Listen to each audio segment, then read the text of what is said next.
break down CLG's victory. Thank you very much, Riv, and great cast on the day so far. I'm here to break down a play from the CLG game that actually got CLG back into it. And this is going to involve all of the map, and that's why we have this up here for you guys, because this originates, and a lot of the action is going to happen right in this little spot. As soon as I get that up there. Perfect. Right there. You're going to see Zion Spartan over the wall. He has the option to interrupt a back here from LeBlanc, from Xiao. He decides not to, because a 3-man unit from CLG is going to come right in here and go around Hecarim, who's pushing top lane. Meanwhile, while this is happening, you're going to have Doublelift pushing bottom. He's going to get this bottom turret. He's going to go all the way to tier 2. LeBlanc is going to back and have to go straight to answer Doublelift, because Sivir is right here, and Apollo is going to have to pop his ultimate to get to this group because of the fact that LeBlanc did not have her back interrupted by Zion Spartan. Therefore, he is the closest person to go answer that, and he needs to get there to even out the numbers. Pobelter also backs from the mid lane, though. He ends up going straight into this fight, and he actually gets a piece of it by the end of this fight. And there's some brilliant little team fight coordination as we get into the replay here that you're going to see from CLG that gets broken down on a micro level and a little bit of a team fight level. So as we pull that up on your screen here, you're going to see just how CLG executes it here. And this is where Zion Spartan, his boomerang is up, and he's ready to interrupt this as we get into it. So they know Rush is there. Pink Ward sees him. They're like 3 people are top right now. There's 3 of us. There's 4 actually, counting Hecarim. She backs. 3 on 3. 2 people went down. They're split. They're going to come around. Zion Spartan uses his E here. And this is great, because what's going to happen is Afromu covers the option straight up the lane to get impact. Zion Spartan, he doesn't have his E anymore. So he can't really go in a different direction unless he gets the lantern to get himself in there. But Xmithy, he's lagging a little bit behind, but this works out in CLG's favor because he's going to turn his butt around. He's going to end up here and cut off the other option from Impact escaping. And that's just as we continue this clip out, you're going to see what happens. Because they had 2 people up there, Impact cannot go that way. He goes down, runs straight into Xmithy. Now, Sivir's going to pop her ultimate. She needs to get here as fast as possible. Adrian comes in, Rush comes in because they split down bottom, and this is the 3-on-3 fight. Smithy gets out, Zion Spartan, great ultimate against the wall, and now Apollo shows up. Now it's finally an even fight, but by the time he gets there, there's already a double kill down. And Pobelter, since he came from that mid lane back, he gets into this fight. He gets a little bit of it at that end. And Xiao, he was down bottom answering Doublelift, who already is moving up to this fight if it continues. So Doublelift would have made it there if it had been a longer fight, and he would have made it there before Xiao. So that's the play there from CLG versus TIP. Now, that's it from me. Let's go head over to the analyst desk with Dash as he has an interview ready.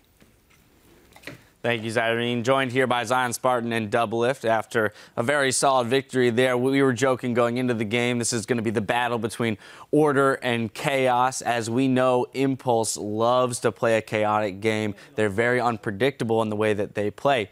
How did you guys feel you stacked up against the chaotic movements of Impulse? Well, I can speak from bottom lane because I know that's like my only field of expertise against them, and they play really crazy, and they're always going for like really aggressive plays and dives when they outnumber you. And it was really hard, actually. Normally, Afro and I thrive in chaos. Like, we're really good at scrapping and fighting 2v2, 3v3. But even them, they give us like a pretty big challenge. And I think like 10 minutes in the game, I was 3-3, where another team wouldn't have given me so much trouble. Well, you did have the fantastic early gank onto the top lane, but actually before that, I do want to talk about the level 1 that happened here, because we saw what appeared to be a pretty standard level 1. Early invade, dropping the wards for vision, setting up to take the blue buff, putting and having your AD carrying support on that side of the map to make it strong side. However, you're up against an Evelynn.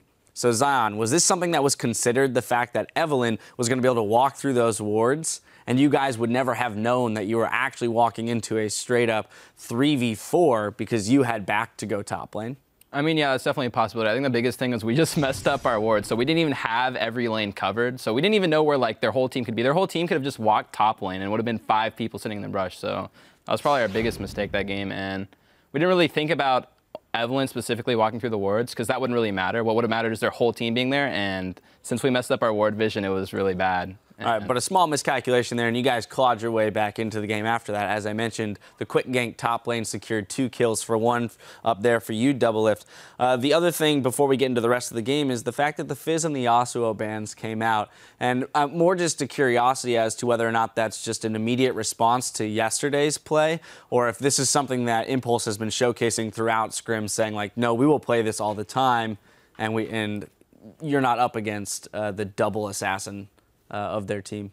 Well, I think we just seen them play it in their game from yesterday, and it seems pretty frustrating to play against. And they're the only team that runs it, so it's not like you have a practice partner to like play against Fizz Yasuo. And honestly, in this meta, it's pretty random. I don't even think it's that great. It's just one of those random tip strats that they run. And Coach Gray, the boy wonder mastermind of our team, he decided This guy's to got ban so it. many different names yesterday on the desk. He truly was is, getting different nicknames. He's truly a gift to us all. Wow. Sounds He's a all great right. Sounded very genuine there.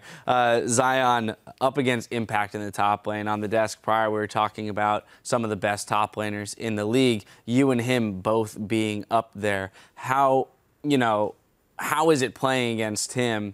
And in this game specifically, Gnar versus Hecarim, we saw a lot of influence from both of you across the map with teleports and in these team fights. How do you feel you stacked up in that 1v1? I feel that game actually had a lot more impact than him. And okay, I honestly didn't mean to say that pun. Like, please, I honestly did not think about that at all. But yeah, he got really greedy for like golems and stuff a lot of times, and like that's why I got like a solo kill on him. He was just like making mistakes, and he was pushing with no vision, and I was honestly surprised at the amount of mistakes he was making because I don't really think I played spectacularly, but he just overextended a lot, and we took advantage of that as a team and individually. So I just had a lot more pressure and game impact than he did that game, and we were able to win. So.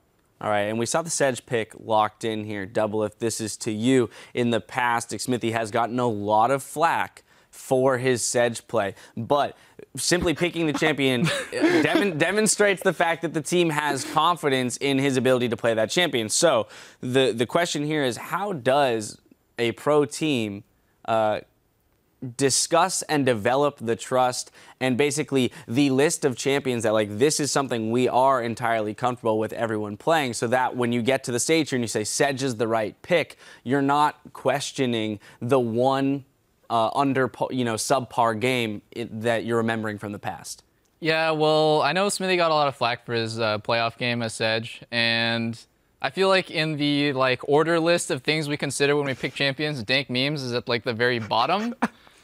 We just consider his performance in scrims and his overall performance as a player. We trust him, and I know Smithy's a great player, and everyone misses Sedge ultis. It's just people are gonna really target him about it because he messed up in one game really badly. Whatever, everyone messes up.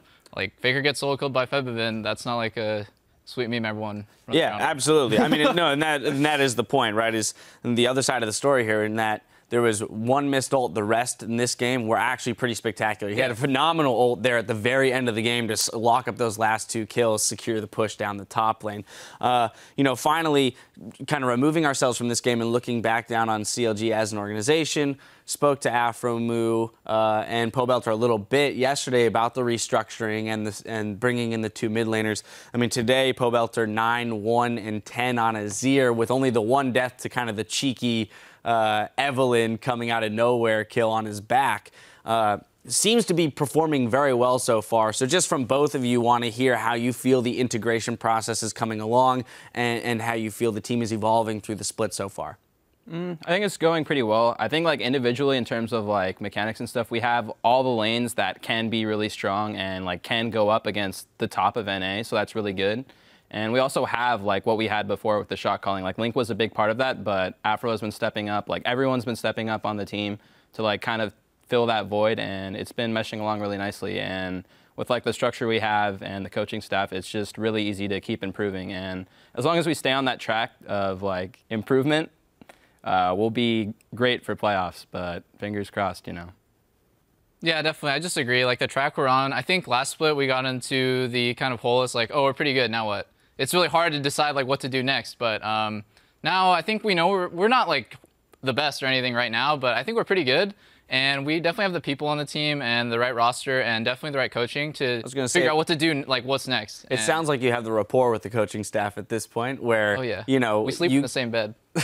It's great. I'm going to leave it there then. I'm going to leave it there with congratulations on the victory for you guys today. A great first week to start off the split. Best of luck this coming week in practice and leading into week 2. Now there's still plenty of league action coming your way. Next up, we've got Team Solo Mid looking to get a win on the boards as they take on Enemy Esports. So stay with us.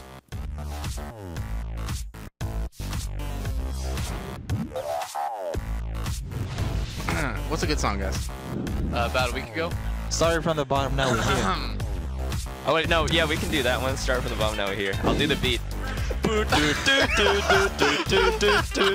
Rush comes up here as well. Great pressure from Adrian and the team. Zion Spartan throws everybody and placks them up against the wall as a trophy. The dark passage to the light. What a savior. Oh, knocked all the way back. Impact not getting the situation he wanted. I'm looking L-Star. Oh. Watch it.